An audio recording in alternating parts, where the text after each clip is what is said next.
के बारे में आपको बताते हैं। इस्माइल हानिया का जन्म साल 1962 में गाजा पट्टी के एक रिफ्यूजी कैंप में हुआ। इसकी शुरुआती पढ़ाई लिखाई संयुक्त राष्ट्र संघ के जरिए संचालित एक स्कूल में हुई। 1981 में इसने अरबी लिटरेचर की पढ़ाई के लिए इस्लामिक यूनिवर्सिटी ऑफ गाजा में दाखिला ले लिया। यूनिवर्सिटी में ही हानिया ने इस्लामिक स्टूडेंट एसोसिएशन की स्थापना की, जो मुस्लिम ब्रदरहुड से जुड़ा हुआ था। यूनिवर्सिटी से निकलने के बाद 1988 में इस्माइल हानिया उन लोगों में शामिल था जिन्होंने हमास की नींव रखी। इस्माइल हानिया को हमास के टॉप लीडर रहे शेख अहमद यासीन का करीबी माना था। साल 1997 में हानिया को शेख अहमद यासीन का पर्सनल सेक्रेटरी बनाया गया। फिर बारी 2003 की। 2003 में भी मोसाद ने इस्माइल हानिया को मारने की कोशिश की थी, लेकिन तब मोसाद सफल नहीं हुआ और इसके बाद से हानिया कभी कभार ही सार्वजनिक तौर पर नजर आता था। 2006 में जब हमास ने फिलिस्तीन के चुनाव में बहुमत हासिल किया तो इस्माइल हानिया को प्रधानमंत्री बनाया गया। हालांकि हानिया के प्रधानमंत्री बनने का इजराइल और अमेरिका समेत दुनिया के तमाम देशों ने तीखा विरोध किया, फिलिस्तीन को फंडिंग रोक दी। कई महीने तक चले तनाव के बाद आखिरकार जून 2007 में राष्ट्रपति महमूद अब्बास ने इस्माइल हानिया को बर्खास्त कर दिया और उसकी सरकार भंग कर दी। उसके बाद से इस्माइल हानिया गाजा पट्टी के इलाके में हमास के पॉलिटिकल चीफ के तौर पर काम कर रहा था, लेकिन मोसाद के निशाने पर इस्माइल हानिया हमेशा से रहा और फिर आखिरकार मारा गया। इजराइल की खुफिया एजेंसी मोसाद दूसरे देशों में घुसपैठ करने के लिए कई तरह के तरीकों का इस्तेमाल करता है। किसी भी ऑपरेशन को करने में उसे हफ्ते से लेकर साल भर तक का भी वक्त लग सकता है। आमतौर पर उसके हर ऑपरेशन की जानकारी इजराइल के प्रधानमंत्री को रहता है। मोसाद अक्सर ऑपरेशन चलाने के लिए झूठी या छद्म नाम वाली आईडी का इस्तेमाल करता है। इसके एजेंट खास नेटवर्क के जरिए जुड़े होते हैं और इसके चलते इन्हें दुनिया भर में कहीं भी जरूरी संसाधन हासिल करने में दिक्कत नहीं होती। मोसाद विदेश में अपने ऑपरेशंस के लिए टारगेट कंट्रीज में स्थानीय मुखबिरों और लोगों की भर्ती करती है। मोसाद की ऑपरेशनल विंग, जिसे किसारिया के नाम से जाना जाता है, वो खास तौर पर अरब देशों में जासूसों को तैनात करती है और उन्हें मैनेज करती है। इनके जरिए वो अहम सूचनाएं जुटाते हैं। मोसाद अपने टारगेट मर्डर को लेकर बहुत कुख्यात है, खासकर उन लोगों के खिलाफ जिन्हें इजरायली सुरक्षा के लिए खतरा माना जाता है। यह काम मोसाद की बेहद खतरनाक किडॉन यूनिट के एक्सपर्ट करते हैं, जो खास तरीके से हत्या करते हैं। जैसे आपने देखा पेजर अटैक, तो इस तरह की मर्डर को प्लान किया जाता है, या इस्माइल हानिया को जैसे टारगेट किया गया। दो मेहमान हमारे साथ जुड़े हुए हैं, मेजर जनरल रिटायर्ड पीके सहगल साहब डिफेंस एक्सपर्ट के तौर पर, और कर्नल रिटायर्ड जे.एस. सोढ़ी साहब विदेश मामलों के जानकार हैं। सहगल साहब, सबसे पहले मैं आपके पास आऊंगा। इस्माइल हानिया की हत्या इजराइल ने की, मोसाद ने की, ये चर्चा का विषय अब तक था। इजराइल ने इस बात को कबूला नहीं था, लेकिन अब 4 महीने बाद इजराइल इस बात को कबूल कर रहा है कि हां, हमने हत्या की। लेकिन इसका मतलब क्या है? 4 महीने बाद आप क्यों कबूल कर रहे हैं? और यह कहीं ना कहीं ईरान को उकसाने वाला है। देखो, इसका मतलब बड़ा क्लियर है। ट्रंप के आने में कुछ ही दिन रह गए और ट्रंप जो है हर प्रकार से सहायता करेंगे, हर प्रकार से सपोर्ट करेंगे इसराइल को। वो चाहते हैं कि ईरान को ऐसे प्रोवोक किया जाए ताकि ईरान कुछ ना कुछ कार्रवाई करे और वो हर प्रकार से उनकी न्यूक्लियर फैसिलिटीज को खत्म कर दे। और दूसरा जो है, वो वहाँ रजीम चेंज करे। वहाँ के लोग जो है काफी ज्यादा दुखी हैं अपने खमेनी से और मुल्ला से, और वो चाहते हैं कि उनको किसी प्रकार से आजाद किया जाए। और उसी को निगाह में रखते हुए इसराइल की दो तरफ नजर है। एक वहाँ रजीम चेंज, और इसको अमेरिका भी चाहता है, और दूसरा जो है उनकी न्यूक्लियर फैसिलिटीज जो है, कहा जाता है इंटरनेशनल एटॉमिक एनर्जी जो एजेंसी है वो साफ तौर पे कह रही है वो केवल 15 दिन या 30 दिन दूर है एटम बम बनाने से पहले। इससे पहले कि वो एटम बम बना लें और उसको टेस्ट करें, जिससे उसकी क्षमता बहुत बढ़ जाए, उससे उससे पहले उनकी हर समय कोशिश रहेगी कि ईरान की इस कोशिश को, क्षमता को हर प्रकार से खत्म कर दिया जाए। उन्होंने रेजिस्टेंस जो ईरान के ये जो जितने गुट थे जी, हमास को काफी बड़े पैमाने पर नुकसान कर दिया है, हिजबुल्ला को नुकसान कर दिया है। सीरिया जो था, जिसके माध्यम से वो सप्लाई करते थे हमास को और हिजबुल्ला को, उसको खत्म कर दिया है। अभी वो कह रहे हैं हर प्रकार से वो हाउथी के लीडरशिप, चाहे वो सना में हो चाहे होडेडा में हो, उनको भी उसी पापी खत्म करेंगे, जैसे उन्होंने हानिया को किया, जैसे उन्होंने सिनवार को किया, जैसे उन्होंने नसरुल्लाह को किया। और साफ ही साफ उनकी ज़बरदस्त कोशिश है कि इज़राइल को साफ तौर पे बताया जाए कि ये काम हमने ही किया था। उन्होंने कहा पेजर भी हमने बनाए थे, 16,000 पेजर्स का ऑर्डर किया था 10 साल पहले, और ये जो कंपनी ने बनाया था ये खुफिया कंपनी थी। दे वर मेड, डायरेक्टेड, प्रोड्यूसर सब कुछ इज़राइल में ही किया गया था। उन कंपनी का जिसका नाम लिया गया उस कंपनी को, ताइवान की कंपनी, हंगरी कंपनी को ये पता भी नहीं था कि उनका नाम लिया गया है। वास्तव में सारी की सारी कार्रवाई जो है इज़राइल के अंदर ही की गई। तो इसका खुलासा भी अभी इज़राइल ने इस समय किया है, और हानिया का मारा जाना भी इस समय किया है। क्लियरली उसका मकसद है कि हर प्रकार से ईरान को प्रोवोक करे, और अगर ईरान ने प्रोवोक किया और इज़राइल के ऊपर किसी प्रकार से हमला किया तो इज़राइल ने साफ तौर पे कहा है कि हम जवाबी कार्रवाई ज़बरदस्त करेंगे। क्योंकि पहली जो उन्होंने कार्रवाई की जी। उसमें बड़े पैमाने पर उन्होंने उनके एयर डिफेंस सिस्टम जो है उसको बर्बाद कर दिया है। उनके आईज़ एंड ईयर्स जो है काफ़ी कमज़ोर हो चुके हैं। साथ ही साथ उनकी कई न्यूक्लियर फैसिलिटीज़ हैं, उनको भी बड़े पैमाने पर नुकसान पहुँचाया। अभी वो हर प्रकार से यकीन करना चाहते हैं कि उनकी न्यूक्लियर फैसिलिटी जो है हम्म। कंप्लीटली डिस्ट्रॉय कर दें, ताकि ईरान किसी हालत में एक न्यूक्लियर वेपन ना बना सके। और दूसरा, हर हालत में वो रजीम चेंज करना चाहते हैं। अमेरिका भी बड़े पैमाने पर चाहता है कि वहाँ रजीम चेंज हो। आयतुल्लाह से सारे लोग वहाँ दुखी हैं। आयतुल्लाह इस माफी का जुल्म कर रहे हैं अपने ही लोगों के खिलाफ। तो बड़ी आप ये जबरदस्त। कह रहे हैं ये सवाल कर्नल सोढी साहब कि जो वीके सहगल साहब कह रहे हैं उसी को आगे बढ़ाते हुए कि ये दरअसल खुलासा है ईरान को प्रवोक करने के लिए अमेरिका के इशारे पर कि आप उन्हें प्रवोक कीजिए ताकि खामनेई कुछ उकसावे वाली कार्रवाई करें और फिर उसके बाद हम जवाबी कार्रवाई करेंगे और ईरान की सत्ता को बदल देंगे, खामनेई का तख्ता पलट कर देंगे। मकसद दरअसल ये है। सुमित जी, ये मेरा सौभाग्य है कि मैं आपके न्यूज़ चैनल में और विख्यात को पैलेस के साथ हूँ। मैं जनरल सहगल साहब की हर बात से एग्री करता हूँ। देखिए सुमित जी, 28 अक्टूबर को इसी साल इज़राइल में ओपिनियन पोल हुआ जिसमें ये आंकड़े सामने आए कि 58% इजरायली नागरिक नेतन्याहू के खिलाफ हैं। नेतन्याहू पे अंतर्राष्ट्रीय दबाव भी बहुत था कि इस जंग को जल्दी से जल्दी खत्म करें, जो कि जगह जगह पे इजराइल ने खोल दिया था। लेकिन नेतन्याहू ने किसी की एक ना सुनी, वो किसी के दबाव में नहीं आए। उन्होंने वही किया जो उन्हें लगा इजराइल के देश हित और सुरक्षा के लिए सही है। और 8 दिसंबर को इस साल जब असद का पतन हुआ सीरिया में, उसके बाद इजराइल का जो लग रहा था दुनिया को कि उनका तख्ता आस्ता आस्ता हल्का हो रहा है, 8 दिसंबर के बाद इजराइल दोबारा मिडिल ईस्ट में एक बाहुबली के रूप में उभर आया। और ये जो अब इन्होंने खुलासा किया है कि इन्होंने इस्माइल हानिये को ईरान में मारा, ये बिल्कुल जैन सहगल साहब ने सही कहा है। ये ईरान को प्रोवोक करने के लिए है, क्योंकि इजराइल जानता है कि 3 हफ्ते के अंदर डोनाल्ड ट्रंप अमेरिका के 47वें राष्ट्रपति बनेंगे और डोनाल्ड ट्रंप के 2 कट्टर दुश्मन देश हैं, चीन और ईरान। और अगर इजराइल सफल होता है ईरान को प्रोवोक करने में और ईरान को स्ट्राइक करता है आने वाले दिनों में, उसके बाद अमेरिका और इजराइल तैयार रहेंगे। जो उसके बाद काउंटर स्ट्राइक होगा, उसमें 2 मेन चीजें इजराइल और अमेरिका हासिल करेंगे। पहला, ईरान की जो परमाणु बनाने की क्षमता है उसको बर्बाद करेंगे, और दूसरा वहां के सत्ता को बेदखल करेंगे। यही डोनाल्ड ट्रंप चाहते हैं, यही नेतन्याहू चाहते हैं, और ये पूरा एक अच्छा सोचा समझा गेम प्लान है। अब सब कुछ नजरें ईरान के ऊपर है। क्या ईरान इस ट्रैप में फंसता है या काउंटर या अटैक नहीं करता है? जी, लेकिन मेजर जनरल सहगल साहब, यहाँ पर ईरान अगर अटैक करता है तो उस परिस्थिति में, क्योंकि अमेरिका और इजराइल एक साथ और सामने ईरान, उस परिस्थिति में जाहिर है मात खानी पड़ेगी ईरान को ही। ईरान अगर कोई अटैक करता भी है तो वो उसके पैर पर कुल्हाड़ी मारने जैसा होगा।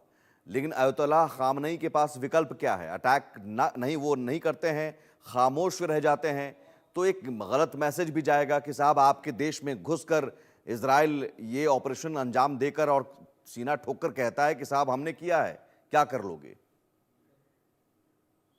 देखो, अली खमेनी जो है अपने ही एक किस्म से बनाए बनाए हुए नैरेटिव में फंस गए हैं। उन्होंने साफ तौर पे कहा था कि हम इजराइल ने अगर हमारे खिलाफ कोई भी कार्रवाई की तो हम जवाबी कार्रवाई जबरदस्त करेंगे, और इजराइल ने उनके खिलाफ कार्रवाई की। उन्होंने साफ तौर पे अनेकों बार कहा कि हम जवाबी कार्रवाई करेंगे, लेकिन सही समय पर। अभी सही समय इसराइल ने बता दिया कि भाई जो जो भी आपके खिलाफ कार्रवाई हुई उसके पीछे हम ही है। हानिया को हम ही ने मारा, आप ही के देश के अंदर मारा। अली खमेनी अगर कुछ नहीं करते तो उनकी क्रेडिबिलिटी इज एट स्टेक। वहां पे लोगों का उनके ऊपर विश्वास कब हो जाएगा? वैसे ही उनके ऊपर ट्रस्ट नहीं है। अगर आप देखो पहलवा जो जो शाह था, शाह ऑफ ईरान थे, जिनको ओवरथ्रो करके ये आयतुल्लाह आए थे, उनके जो शहजादा हैं वो अमेरिका में है। आई थिंक कैलिफोर्निया में रह रहे हैं, अराउंड 60-65 ईयर्स के एज में। उनको उत्साहित किया जा रहा है, उनको प्रोत्साहित किया जा रहा है वहां पे दोबारा स्थापित करने के लिए। और साथ ही साथ जहां तक मिडिल ईस्ट में इसराइल के माध्यम से रशिया की इन्फ्लुएंस कंप्लीटली खत्म हो जाएगी। अगर आप देखो तो सीरिया के सिर्फ 2 जगह पर हैं जहां उनके एक स्ट्रेटेजिक एयर बेस है, एक नेवल बेस है, लेकिन मुझे नहीं लगता वो उसको कायम रख सकते हैं। तो मैं उनकी जबरदस्त कोशिश है कि उनसे बात HTS से बात करें कि उनको वहां टिका रहने दिया जाए, लेकिन वो सिक्योर नहीं होंगे। और उसी के माध्यम से उनकी इन्फ्लुएंस जो है अफ्रीका में भी है। और अमेरिका चाहेगा कि पूरे मिडल ईस्ट को और अफ्रीका को रशिया की इन्फ्लुएंस को कंप्लीटली खत्म कर दिया जाए। और उसी को निगाह में रखते हुए इस माफी की वो कार्रवाई कर रहे हैं, वो इस माफी की चुनौती दे रहे हैं, इस माफी का इशारा कर रहे हैं ताकि ईरान जो है कुछ ना कुछ कार्रवाई करे। और अगर वो नहीं भी करते तो जैसे कि मैंने कहा कि अली खुमैनी की क्रेडिबिलिटी कंप्लीटली खत्म हो जाएगी। वो जबरदस्त सैंक्शंस और लगा देंगे जब ट्रंप आएगा, और वो सैंक्शंस के माध्यम से ही लोग जो है इतने ज्यादा अगेंस्ट हो जाएंगे अली जी खुमैनी के, जी। उनको टिकना वहां इम्पॉसिबल है। तो फिर उसके साथ ही बाद साथ यानी कि खामनेई के पास अटैक करने के अलावा कोई विकल्प नहीं है, लेकिन अटैक करते हैं तब भी मुंह की खाते हैं। देखो, साथ ही साथ वो इशारा कर रहे हैं कि जैसे हमने हानिया को खत्म किया है, IRGC जो है उनका जो रेवोल्यूशनरी गार्ड है, उनके कमांडर्स को भी खत्म कर सकते हैं। अगर जरूरत पड़ी तो अली खमेनी को भी खत्म कर सकते हैं। तो वास्तव में इतना जबरदस्त प्रोवोकेशन है कि ईरान के पास कोई ऑल्टरनेटिव नहीं रहा। और अगर वो इसको करते हैं तभी फंसते हैं, नहीं करते तभी फंसते हैं। कर्नल सोढी साहब, एक तरफ कुआं एक तरफ खाए, खामनेई के सामने ये स्थिति हो गई है। और बल्कि ये खुलासा करने के पीछे एक मकसद ये भी हो सकता है कि देखिए साहब, हमारे पास जो मोसाद है, मोसाद इतनी ताकत रखता है, मोसाद के पास इतनी हैसियत है, इतनी ताकत है कि वो आपके घर में घुसकर आपको भी मार सकता है। सुमित जी, इजराइल ने ये कबूल करके कि उसने इस्माइल हानिया को ईरान के अंदर मारा है, उसने ईरान को खुले तौर पे ललकारा है। और ईरान जानता है कि इस वक्त ईरान की ताकत बहुत कम हो चुकी है। हिजबुल्लाह के साथ वैसे ही सीज फायर हो गया है इजराइल का। हमस भी अभी आखिरी कुछ क्षणों में वो जो लड़ाइयां चल रही हैं। सीरिया में असद को सत्ता से भागना पड़ा। तो मिडल ईस्ट में इजराइल एक बहुत बड़ी ताकत बन के उभर गया है। रूस को सीरिया से भागना पड़ा।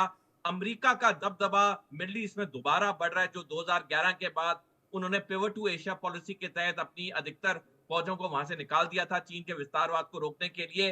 तो पिछले तकरीबन 2 हफ्ते में जिस तरह से मिडल ईस्ट में सब कुछ बदला है, उसने ईरान को पूरी तरह से हैरान कर दिया है। और अब जब इजराइल ने ये कबूला इस्माइल हानिया की उन्होंने मौत की थी, ईरान चाहे भी तो अब इजराइल पे हमला नहीं कर सकता है, क्योंकि ईरान अगर हमला करता है, लेकिन ईरान क्या अगर आ यही जाता वजह है कि ईरान हमला नहीं कर रहा है, ईरान खामोश है?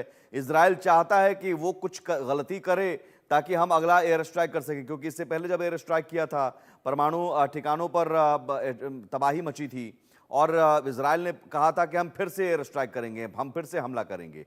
लेकिन वो फिर से हमला कैसे करेंगे, किसके जवाब में करेंगे? तो वो शायद बहाना ढूंढ रहे हैं। इजराइल कह रहा है कि आप मारिए, कुछ कीजिए, उसके बाद हम फिर देखिए, हम तैयार हैं, हम उन परमाणु ठिकानों को तबाह करने के लिए। कर्नल सोढी साहब। बिल्कुल सुमित जी, आपने सही कहा कि देखिए इजराइल तो पूरा एक खुला मैदान की तरह उसने ईरान को ओपनली चुनौती दी है कि ईरान कुछ करे। लेकिन ईरान अभी कुछ करने की हालत में नहीं है। उसकी जो शक्ति थी वो बहुत कम हो चुकी है। और अमेरिका का दोबारा शक्तिशाली होना, और खास करके डोनाल्ड ट्रंप का 3 हफ्ते में दोबारा राष्ट्रपति बनना, ये ईरान के लिए बहुत बड़ी मुसीबत क्रिएट करने वाला है। डोनाल्ड ट्रंप भी जानते हैं कि ईरान को किसी हालत में परमाणु हथियार बनाने देना नहीं है। इजराइल की भी ये बहुत सालों से मंशा रही है कि ईरान के पास परमाणु हथियार नहीं आना चाहिए। तो अब जब ये एक खतरनाक कॉम्बिनेशन होगा डोनाल्ड ट्रंप का और नेतन्याहू का, और ये ईरान के लिए बहुत घातक साबित होगा यदि ईरान ने कोई हिमाकत की इजराइल पे छोटे से छोटा हमला करने की भी। बिल्कुल। तो ऐसे में सहगल साहब, क्या ये हो सकता है कि ईरान रूस से मदद मांगे? क्या रशिया इसमें कूद सकता है? क्योंकि वो तो खुद ही यूक्रेन से निपटने में अभी एक तरह से यूक्रेन अमेरिका की मदद से, नाटो देशों की मदद से रूस को परेशान कर रहा है। तो क्या रूस इसमें उलझने की कोशिश करेगा? देखो, रूस इस समय बहुत बुरी तरीके से उलझा हुआ है यूक्रेन के अंदर। उसका मैन पावर शॉर्टेज है, बहुत बड़े पैमाने पर उसकी इकोनॉमी काफी, फिर उसका जो वेपन्स एक्सपोर्ट था 93 बिलियन से कम होकर 6 बिलियन पर आ गया है। 36 देश उससे हथियार खरीदते थे, अभी केवल 12 देश खरीद रहे हैं। और उसके हिंदुस्तान का भी वो आप S-400 की जो अपने पेमेंट कर चुके हैं, कह रहे हैं 2026 से पहले हमारे 2 स्क्वाड्रन जो है नहीं दे पाएंगे। हमारे जितने भी स्पेयर पार्ट्स हैं, स्पेयर पार्ट्स को सप्लाई नहीं कर पा रहे। इंडिया अल्टरनेटिव ढूंढ रहा है। ऐसे में रशिया तो खुद ही मुसीबत में है, और रशिया इस समय किसी प्रकार से उनका सपोर्ट नहीं कर सकता other than giving them certain missiles. और वो मिसाइल देता है तो इजराइल तो चाहता है कि उसके ऊपर हमला किसी प्रकार से करे और उसका जवाबी कार्रवाई में ठोक देंगे। और अगर मेरे मुताबिक अगर ईरान हमला ना भी करे और इजराइल को और अमेरिका को यकीन हो जाए कि इजराइल जो है, ईरान जो है विस्फोट करने वाला है एटॉमिक, तो उससे पहले वो हर हालत में उसके ऊपर हमला करेंगे। तो आप ये कह रहे हैं कि ईरान हमला करे ना करे, लेकिन इजराइल हमला करेगा?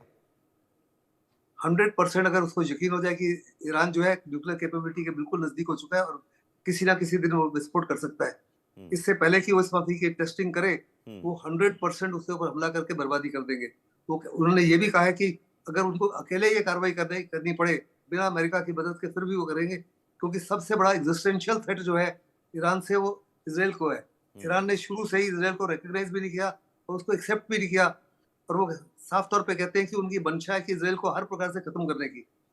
सो अगर इजराइल को किसी देश से बड़ा जबरदस्त खतरा, एग्जिस्टेंशियल खतरा है, तो केवल ईरान से है, और वो चाहेंगे इसको हमेशा हमेशा के लिए खत्म कर दिया जाए।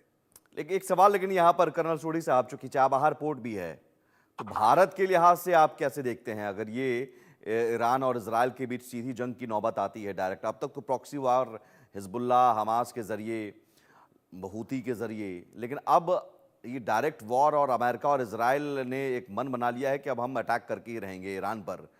तो फिर उस स्थिति में भारत के लिहाज से आप क्या देख रहे हैं? सुमित जी, मिडिल ईस्ट में 21 देश हैं, जिसमें से 13 अरब देश हैं, और भारत के सारे 21 देशों के साथ बहुत अच्छे रिश्ते हैं। चाहे ईरान हो चाहे इजराइल हो, हमारे दोनों देशों के साथ भी बहुत अच्छे रिश्ते हैं, और भारत कभी नहीं चाहता कि ये जंग बढ़े या ये जंग पहली सूरत में होनी भी चाहिए थी। भारत ने कई बार अंतर्राष्ट्रीय फोरम में कहा है कि ये जमाना जंग का नहीं है, हमें ये सारी जंगें खत्म करनी चाहिए। अगर ईरान और इजराइल का जंग होता है तो डेफिनेटली भारत पे तो फर्क पड़ेगा, क्योंकि एक तो भारत का एक बहुत बड़ा परसेंटेज तेल मिडल ईस्ट से आता है, उसकी सप्लाईज में कटौती होगी, उससे चीजों की कीमतें बढ़ेंगी, हमारे यहाँ पे चीजें महंगी होंगी। दूसरा, इजराइल हमारा एक मेन डिफेंस सप्लायर है। अगर ईरान और इजराइल का युद्ध होता है तो ऑब्वियसली इजराइल से भी हमारा जो डिफेंस इक्विपमेंट है उसमें आने में देरी होगी। तो भारत को तो कई जगहों से मुश्किलें होंगी अगर ये दोनों देश युद्ध पे जाते हैं, और चाबहार इसीलिए पोर्ट को लेकर भी चिंताएं हो सकती हैं। चाबहार पोर्ट को लेकर बिल्कुल बिल्कुल सुमित जी, देखिए चाबार जो पोर्ट है वो भारत के लिए बहुत इंपॉर्टेंट है, और ये जो IMEC India middle east economic corridor जिसकी घोषणा G20 के शिखर सम्मेलन में हुई थी, वो भी इस हमस के युद्ध की वजह से डिले हो गया है। तो भारत के लिए ईरान के साथ अच्छे रिश्ते रखना बहुत जरूरी है, और अब तक हमने बहुत अच्छे रिश्ते रखे हैं। हालांकि अमेरिका ने हम पे दबाव डाला, लेकिन हमने ईरान के साथ अपने रिश्ते नहीं तोड़े, बल्कि कुछ महीने पहले हमारे विदेश मंत्री डॉक्टर जयशंकर ईरान गए थे, वहां पे ईरान के नेताओं से मिले। तो भारत के रिश्ते तो दोनों ईरान और इजराइल के साथ अच्छे हैं। चाबार एयरपोर्ट एक बहुत इंपॉर्टेंट पोर्ट है जिसके जरिए ट्रेड होता है, तो भारत तो कभी नहीं चाहेगा कि ईरान और इजराइल का युद्ध। ठीक है। आप जनरल सहगल साहब, एक सवाल यहाँ पर ये होता है कि चूंकि डोनाल्ड ट्रंप आने वाले हैं, डोनाल्ड ट्रंप उस मानसिकता के व्यक्तित्व हैं, उस सोच के व्यक्तित्व हैं जो कहते हैं कि साहब हमको दूसरे में नहीं उलझना है, दूसरे की लड़ाई में, हमको अमेरिका को देखना है, अमेरिका फर्स्ट, अमेरिका को बनाना है। क्या वो चाहेंगे कि एक नई जंग, एक फिर से नया युद्ध, एक नई लड़ाई और बढ़े? वो तो कह रहे हैं कि साहब जो भी है अब खत्म करो। देखो, जहाँ डोनाल्ड ट्रंप है बड़े बड़े क्लेवर हैं। वो साफ तौर पे उन्होंने कहा है कि वो किसी भी युद्ध में इन्वॉल्व नहीं होंगे। They will not put boots on ground. किसी भी हालत में अमेरिका अमेरिका के बॉडी बैग नहीं जाएंगे। किसी भी हालत में अमेरिका के सैनिक वहां नहीं उतारे जाएंगे। अमेरिका जो है हर प्रकार का उनको असला देगा, हर प्रकार का वेपन देगा, हर प्रकार के हवाई जहाज देगा, हर प्रकार के मिसाइलें देगा। और उन्होंने साफ तौर पे कहा है इसराइल को, नेतन्याहू को, जो भी आपने करना है करिए और जल्द करिए। वो ये भी नहीं चाहेंगे कि युद्ध लंबा चले। वो कह रहे हैं जल्दी करिए, हम दूसरी तरफ निगाह रखेंगे। यानी दूसरे लफ्जों में उनको कहा है कि खुली खुली छूट है हमारी तरफ से, वेस्टर्न वर्ल्ड की तरफ से, आपने जो करना है जल्दी से कर लीजिए, ये मौका आपको दोबारा नहीं मिलेगा। और इसराइल उसका 100% फायदा उठाएगा। अगर उनको यकीन हो जाए कि किसी प्रकार से उनकी बड़ी कंडेमनेशन नहीं होने वाली, खास करके वेस्टर्न वर्ल्ड से, और वेस्टर्न वर्ल्ड से उनको हर प्रकार का असला, हर प्रकार के मिसाइलें, हर प्रकार की सहायता मिलेगी। उनको वो F-35 वगैरह जहाज मिलेंगे, उनको इंटेलिजेंस इनपुट्स मिलेंगे, और वो शायद पूरा इलेक्ट्रॉनिक डिग्रेडेशन कर दे अमेरिका, ताकि उनके जो एयर डिफेंस सिस्टम्स हैं कंप्लीटली इंक्लूडिंग S-400 वगैरह जैम हो जाए। इसराइल को कंप्लीट फ्रीडम हो जाए इन द एयर। वो उस समय जब हमला कर रहे हैं, उस समय उनकी कंप्लीट एयर डोमिनेशन हो। और वो वास्तव में उन्होंने पिछली बार भी हमला किया है, तो उनको देखो जितने हवाई जहाज गए, तकरीबन 80 या 100 गए थे, all of them came back. एक को भी किसी प्रकार का नुकसान नहीं हुआ, क्योंकि उन्होंने सप्रेशन ऑफ एयर डिफेंसेस इतनी जबरदस्त किया कि उनकी ना तो S-400 चली, ना ही कोई दूसरे मिसाइल वगैरह काम किए। उनकी रडार को लेकिन इतना ब्लॉक तय है किया। कि इजराइल और ईरान के बीच अब सीधी जंग की नौबत आ सकती है, आ रही है, और उसका अब उसकी एक पहली हम कह सकते हैं स्क्रिप्ट जो लिखी जा चुकी है खुलासे के साथ। ये पहला अध्याय है, पहला चैप्टर है कि इजराइल ने खोलकर कह दिया कि साहब आपके देश में घुसकर हमने इस्माइल हानिया को मारा, बताओ क्या कर लोगे। अब ईरान क्या करता है, इस पर बहुत कुछ निर्भर रहता है। बहुत शुक्रिया